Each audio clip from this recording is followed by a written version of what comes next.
Happy birthday. ये है मेरे हस्बैंड का Happy birthday. birthday to you. Happy birthday. हमेशा ये सवाल पूछा जाता है, अफ्रीका में क्या है? वहाँ पे क्या सैलरी मिलती होगी? वहाँ पे ऑफिस के नाम पे क्या होगा? क्या काम करते हो ऐसा कि आप अफ्रीका में रहते हो? तो मेरे हस्बैंड अकेले अफ्रीका में रहते हैं, मैं इंडिया में रहती हूँ। और वहाँ पर वो माइनिंग इंजीनियर है। तो माइनिंग इंजीनियर को हमेशा माइंस में काम होता है और अफ्रीका में बहुत सारी माइंस है, वहाँ पर वो काम करते हैं। बहुत सारे चैलेंजेस से होकर उनको जाना जाना होता है ऑफिस। तो बहुत बड़ा मुश्किल काम होता है। एक माइनिंग इंजीनियर की लाइफ बहुत मुश्किल होती है। और ये है उनका रास्ता जो ऑफिस जाने के लिए है। इसके अंदर बहुत सारे डरावने जानवर है और बहुत क्रोकोडाइल भी है, बहुत सारी चीज़ें यहाँ पर। बारिश होती है तो इसका फोर्स बढ़ जाता है पानी का। दोनों साइड में आप देख सकते हो इतनी घनी झाड़ियाँ है। तो बहुत सारी चीज़ों का सामना करते हुए जाना पड़ता है। माइनिंग इंजीनियर होना बिल्कुल आसान नहीं है और उसकी वाइफ होना तो बिल्कुल ही आसान नहीं है। आप मुझसे पूछ सकते हो। तो चलो, ये ऑफिस जाने का रोज का रास्ता था और ये उनका पुराना ऑफिस था। अभी वो ऑफिस उन्होंने छोड़ चुके हैं। अभी वो टांजानिया में शिफ्ट हो गए हैं।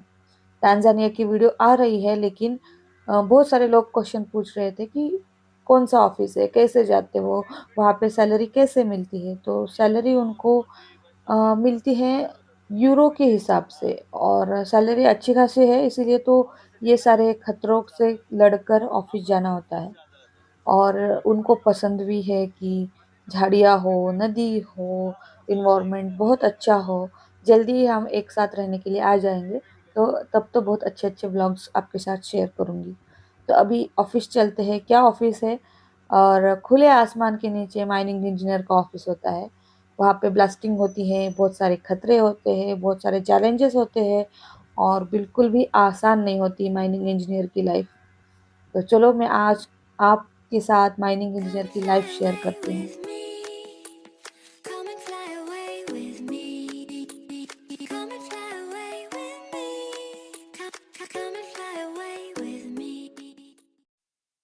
ये है रोज ऑफिस जाने का रास्ता। पहले इस रास्ते से गुजर कर उस नदी तक जाना होता है और नदी क्रॉस कर कर माइंस में जाना होता है।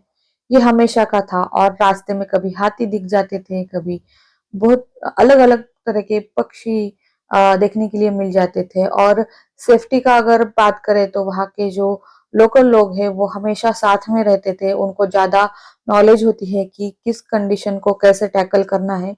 तो सेफ्टी का कोई इशू नहीं था। बहुत सपोर्टिव लोग थे वहां पर। और मैंने तो आपके साथ होम टूर भी शेयर किया था, वो कहाँ रहते हैं, उनको क्या क्या फैसिलिटीज थी, उनको इंडियन खाना कैसे मिलता था। तो कंपनी की तरफ से हर चीज का ध्यान रखा जा रहा था। तो वहाँ की माइंस तो उन्होंने शूट नहीं की, लेकिन वहाँ पे पास में ही लिब्रावेल थी और लिब्रावेल में सेम ऑफिस का ये माइंस था। वहाँ की उन्होंने शूटिंग कर के रखी थी, तो वो मैं आपके साथ शेयर कर रही हूँ। तो ऐसे उनका काम होता है। ये है खुला आसमान, पानी और वहां पर होता है उनका ऑफिस। ये है माइनिंग इंजीनियर की लाइफ और उनका काम। तो बहुत सारे लोग बोलते हैं बड़े बड़े सिटी में आप नहीं रह सकते क्या? तो बड़े बड़े सिटीज में माइनिंग इंजीनियर का क्या काम? वहाँ उनका ऑलरेडी डेवलपमेंट वहां पर हो चुकी है। तो माइंस हमेशा ऐसे ही एरिया में होती है जहाँ पे लोग कम रहते हैं या दूर दूर रहते हैं। तो इस तरह से ब्लास्टिंग होती है अलग अलग। जैसे आयरन और कोई किसी गोल्ड की होती है, बहुत सारी चीजें होती है, कोई पत्थर होते हैं, बहुत अलग अलग चीजों की माइंस होती है। वहाँ पे माइनिंग इंजीनियर अलग अलग पोस्ट पे होते हैं। किसी की सीनियर पोस्ट होती है, किसी की जूनियर पोस्ट होती है। वहाँ पे वर्कर्स भी होते हैं। तो अभी मेरे हस्बैंड की पोस्ट डीजीएम हो गया है, वो पहले एजीएम थे। तो बहुत खुशी होती है उनको ऐसे आगे बढ़ते हुए देखना।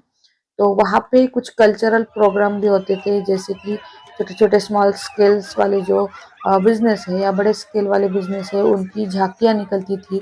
इस तरह से वो लोग अपना जो क्या बोलते हैं उसे, अपनी खुशी जाहिर करते थे और अपने काम को प्रेजेंट करते थे। गांव के सारे लोग एक साथ आकर ये झांकियाँ देखते थे। तो जब मैं गई थी गैबोन, उस टाइम पर भी ये ऐसा ही फंक्शन था और उस फंक्शन में मैं गेस्ट गई थी। मुझे बहुत अच्छा लगा कि अफ्रीका में एक इंडियन गेस्ट बनकर बैठी थी, तो बहुत अच्छा लग रहा था मुझे। तो ये सारी चीज़ें मैंने मेरे मराठी व्लॉग में शेयर की थी कि मैं गेस्ट बन के गई थी, वहाँ पे कैसे था माहौल और क्या-क्या था, सारी चीज़ें शेयर की थी। लेकिन हिंदी में मैं काम करना छोड़ दिया था बीच में, क्योंकि जितने चाहे उतने व्यूज़ यहाँ पर नहीं आ रहे हैं, चैनल थोड़ा डेड हो चुका था। लेकिन मेरे इतने सारे फ्रेंड्स हैं जिनको मराठी नहीं समझ में आती, तो उनके लिए ये सारी चीज़ें हम कर रहे हैं कि हम हिंदी में भी शूट कर रहे हैं। तो इस तरह से झाँकियाँ निकलती थी। शायद ये ग्रास कटर वाले लोग हैं, वो अपना जो इंस्ट्रूमेंट है वो शो करते हुए जा रहे थे। इस तरह से अलग-अलग अपनी झाँकियाँ में अपना काम प्रेज़ेंट करते हुए ये लोग जा रहे हैं। ये छोटा-सा टाउन है और इसका नाम है ओकोंजा। तो हमारी रिक्वायरमेंट्स बहुत कम होती है, नीड्स बहुत कम है। ये हमें अकेला लाइफ़ स्पेंड करना पसंद है, काम करना और पेड़-पौधों के साथ टाइम स्पेंड करना। जैसे वाईफ़ाई हो और लाइट हो तो हम कहीं पर भी रह सकते हैं। तो ये वाईफ़ाई वाली ही कंपनी है जो अपना प्रेज़ेंटेशन दे रही थी उनकी कंपनी का कि वो किस तरह से काम करते हैं, ये झाँकी में वो थे। तो बहुत नीड्स कम है, थोड़ा-सा खाने-पीने के लिए अच्छा हो, वाई-फाई हो और लाइट अच्छी खासी रहे, घर अच्छा रहे, साफ-सुथरा रहे माहौल और सेफ्टी रहे। ये छोटी-मोटी रिक्वायरमेंट्स अगर फुलफिल हो, तो हम कहीं पर भी रह सकते हैं। इससे पहले हम रत्नागिरी में रहते थे और वहाँ पर भी टाउन में ही रहते थे। वहाँ पर अगर हॉस्पिटल जाना हो, मूवी देखने जाना हो, तो बहुत दूर जाना पड़ता था। कि हम तो रोज़ मार्केट नहीं जाते थे। सब्जी मिल गई बस हो गया और बट जो भी चीज़ें चाहिए वो महीने में एक बार जाकर लिस्ट बनाकर हम लेकर आते थे। तो हमें पहले से ही आदत है कि गाँव में रहने की और गाँव हम दोनों को बहुत पसंद है।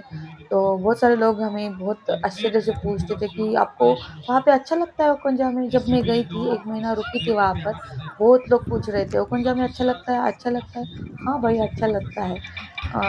क्लीनिंग हो तो मुझे कहीं पर भी अच्छा लगता है। तो ओक्कोंजा से फ्रांसविल जाना होता था। फ्रांसविल में भी एक गेस्ट हाउस है इसी कंपनी का और वहाँ से डोमेस्टिक फ्लाइट होती थी और वहाँ से लिब्राविल जाना होता था। वो गैबोन की कैपिटल है और वहाँ पर भी गेस्ट हाउस था।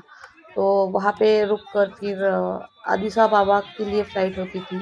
फिर अदीस अबाबा से कनेक्टेड फ्लाइट मुंबई या दिल्ली मिलती थी। तो इस तरह से ट्रैवल कर 3-4 फ्लाइट चेंज करके इंडिया आना होता था। तो ये थी उनकी पहली कंपनी और वहाँ का ये फंक्शन मुझे बहुत अच्छा लगा। वहाँ के लोग ऐसे कोई डरावने नहीं थे जैसे कि वीडियो में बताते हैं, अलग-अलग कि वो लोग मारते हैं, पीछे लगते हैं, लूट लेते हैं। ऐसा कोई भी इंसिडेंस हमारे साथ नहीं हुआ। तो वहाँ के जो लोकल लोग हैं, वो हमारे साथ हमेशा रहते थे, जो कंपनी ने हायर किए हुए थे, वो हमारे लिए हमारा प्रोटेक्शन बन के हमारे साथ हमेशा रहते थे। हमें कभी भी वहाँ पर ऐसे धोखा महसूस नहीं हुआ। अगर आप नेसेसरी हम कहीं आप कहीं जाते हो, अगर आपके साथ कोई नहीं है, तो जंगली जानवर है, उनको क्या पता और वहाँ के कुछ लोग हैं, जिनके पास काम नहीं है, तो वो लोग तो चोरी करते ही हैं। तो अगर आप बिना सेफ्टी के घूमोगे तो आपके साथ हादसे तो हो ही सकते हैं, वो तो इंडिया में भी हो सकता है। तो सारे प्रिकॉशंस लेकर अगर आप रहते हो, घूमते हो तो कोई खतरा नहीं होता। तो इस तरह से वहाँ पर माहौल था। बहुत अच्छी कंपनी थी, बर्थडे सेलिब्रेशन होते थे जैसे कि स्टार्टिंग में दिखाया, वो उनकी कंपनी का लास्ट सेलिब्रेशन था जब उनका बर्थडे था उसी के बाद सितंबर में उनका बर्थडे था 24 को और उसके बाद उन्होंने वो कंपनी छोड़ी और अक्टूबर में उन्होंने नेक्स्ट कंपनी जॉइन की, वो थी टांज़ानिया में और अभी वो टांज़ानिया में है। तो वहाँ के बहुत सारे वीडियोज़ हमारे चैनल पे आ रहे हैं, लेकिन बहुत लोग क्वेश्चन पूछ रहे थे कि पहली कंपनी कैसी थी, सैलरी कैसी थी, कैसे रह रहे थे, कैसे चैलेंजेस थे? तो बहुत सारी चीज़ें थी। तो इसीलिए मैंने ये वीडियो आपके साथ शेयर किया और मैं अभी नेक्स्ट वीडियो में आपको फ्लाइट्स दिखाऊँगी, डोमेस्टिक फ्लाइट कैसे रहती है यहाँ पे और यहाँ की जो इंटरनेशनल फ्लाइट है वो भी आपके साथ शेयर करूँगी। छोटी-मोटी चीज़ें और भी शेयर करना बाकी है। आप ऐसे ही प्यार देते रहिए और आपके सजेशंस और आपके कमेंट का मैं हमेशा इंतज़ार करते रहूँगी। तो हम मिलते हैं नेक्स्ट वीडियो में। आपको वीडियो कैसे लग रहा है कमेंट सेक्शन में आप बता सकते हो और आपके सजेशंस भी दे सकते हो। धन्यवाद। लाइक और शेयर सब्सक्राइब करना ना भूलें।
Le succès du tapis. Alors, Gigi. Le succès du tapis.